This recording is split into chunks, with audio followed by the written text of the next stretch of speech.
The first thing you need to know when you get a DUI in Arizona is you're in for a rude awakening. Arizona has the toughest DUI laws in the nation, as far as I'm aware. If you're convicted of a DUI in Arizona, you will go to jail. Arizona has 12 basic variants of DUI, 14 if you count the DUI drug offenses. I'll explain these DUIs in more detail in a different video. What I want to discuss with you right now is the mandatory minimum sentences, and that's right, these are minimum sentences. You will not get any less if you're convicted of these types of offenses.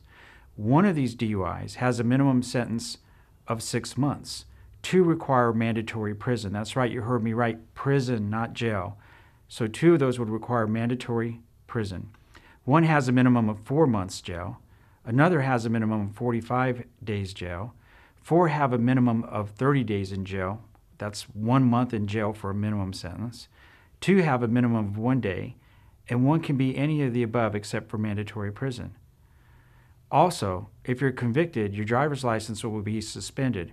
Your license will actually be suspended even if you're not convicted of DUI.